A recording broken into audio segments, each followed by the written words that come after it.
Cette édition d'automne est consacrée en partie aux recherches sur le Covid-19 en Nouvelle-Aquitaine. Il faut savoir qu'il y a quantité de laboratoires de recherche qui sont impliqués dans ces recherches contre ce coronavirus. Et la région a eu la bonne idée de lancer un appel à manifestation d'intérêt. Il y a près de 200 labos qui ont répondu dans tous les domaines, aussi bien biologie, pharmacie, sciences humaines, etc. Et il y en a une quarantaine qui ont été sélectionnés, ce qui permettra de faire avancer la recherche beaucoup plus rapidement. Et sur cette quarantaine, on présente une vingtaine de projets, et donc avec des chercheurs de Bordeaux, de Limoges, de La Rochelle, de Poitiers, de Pau, etc. Voilà. C'est illustré par une série de photos de Jean-François Faure. C'est un projet qui avait été mené avec Alexandra Riguet et les Crous de Poitiers et La Rochelle pendant le premier confinement. Et ils sont allés voir des étudiants étrangers qui étaient restés, évidemment, dans leur chambre d'étudiants. Et ça donne une belle série de témoignages qui donnent lieu à des expositions, un livre à venir. C'est une belle série de portraits qui montrent les étudiants dans leur domaine, dans leur lieu de vie, dans leur ville, avec leur décor et leur personnalité. Et de ce point de vue, c'est vraiment très très important. On peut dire que c'est en soi du document sociologique.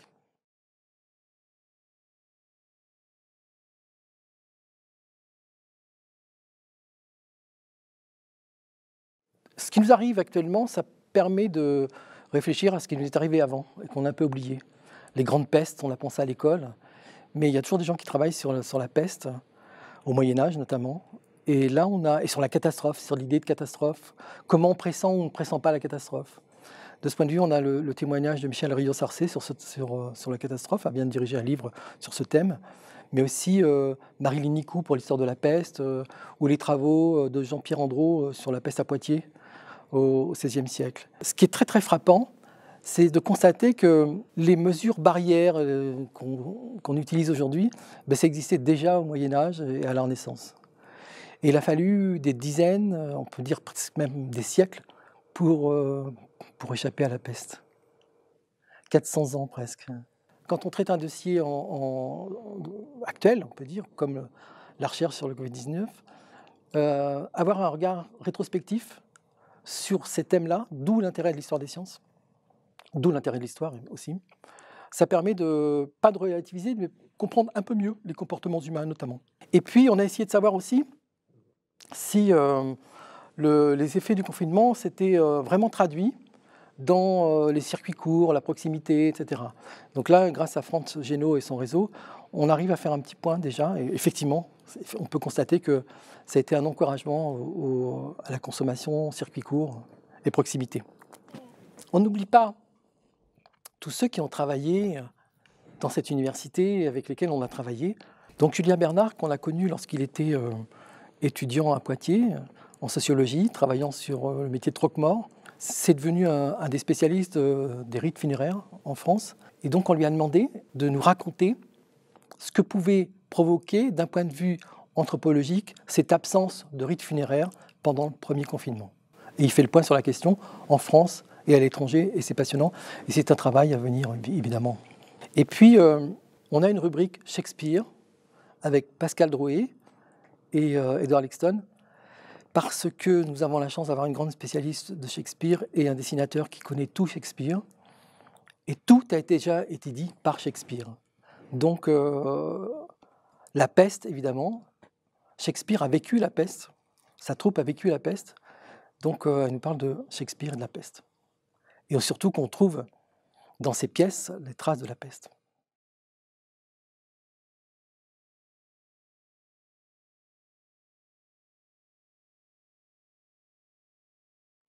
En continuant à explorer les richesses du patrimoine de la région, nous sommes arrêtés sur un site extraordinaire en préhistoire. C'est la grotte de Père-non-Père. Marc Martinez nous en parle beaucoup. C'est passionnant, c'est une grotte gravée qui est très peu connue, qui est hélas fermée en ce moment, mais qui va rouvrir dès le déconfinement. Donc c'est vraiment un lieu à voir qui n'est pas dans la vallée de la Vézère. Et puis, le Grand Prix de l'Académie de Saintonge, qui a été décerné à Henri Gaudin, nous a permis de réaliser un entretien avec ce grand architecte qui a passé son enfance à La Rochelle, qui a sans cesse fait des voyages aller-retour entre Paris et La Rochelle. C'est une ville qui l'a marqué, et il nous raconte cette ville avec sa vision d'architecte et sa vision d'artiste, parce qu'il n'a cessé de peindre, de dessiner, de croquer cette ville. Et comme il nous dit dès le début de l'entretien, les deux tours de La Rochelle, c'est les deux images de mon architecture, c'est les deux pôles. Donc c'est l'occasion de regarder avec un œil neuf, dans l'œil de cet architecte, cette ville que nous aimons.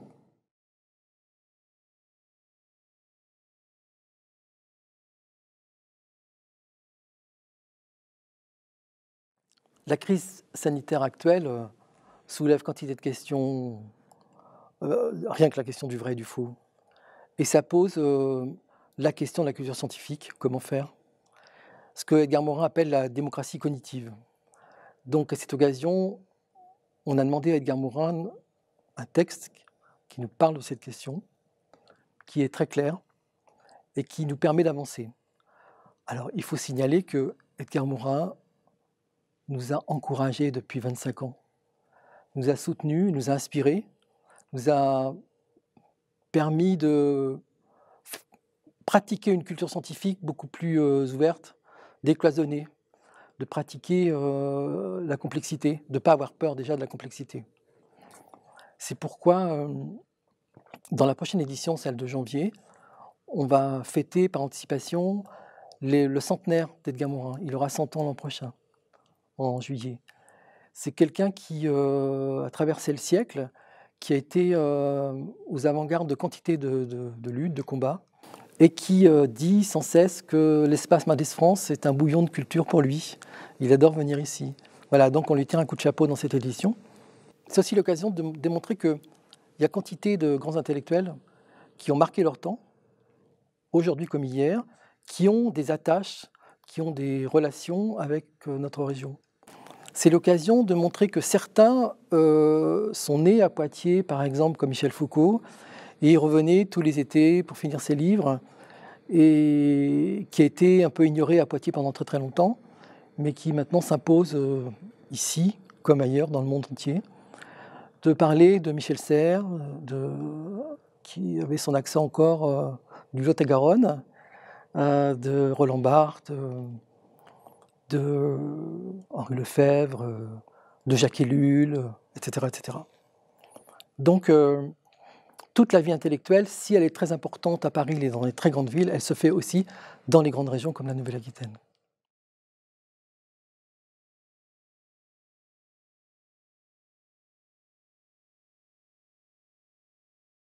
Une nouvelle rubrique, depuis un an, est apparue dans la revue, l'actualité Nouvelle-Aquitaine, qui s'intitule « Humaniste en Nouvelle-Aquitaine » et qui est réalisée par des chercheurs et chercheuses de l'université Bordeaux-Montaigne.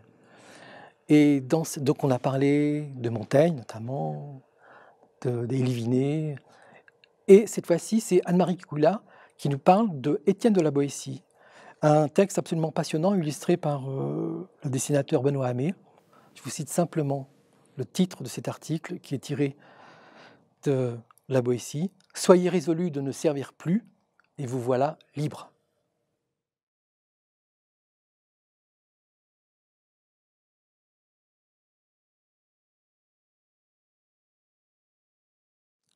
Dans l'édition de janvier, nous avons aussi deux autres dossiers.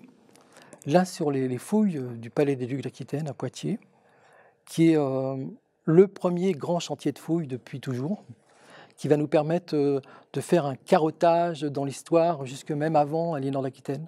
Donc c'est absolument fondamental, ça va durer plusieurs années. Donc là, dans ce dossier, on raconte quelles sont les méthodes et les premières découvertes. Et le deuxième grand dossier est lié à la préhistoire, et c'est lié à plusieurs événements, et à deux grandes personnalités de la préhistoire. Jean-Michel Geneste, qui a longtemps dirigé Lascaux, ensuite la Grotte Chauvet, qui est un des grands penseurs de la préhistoire aujourd'hui et praticiens.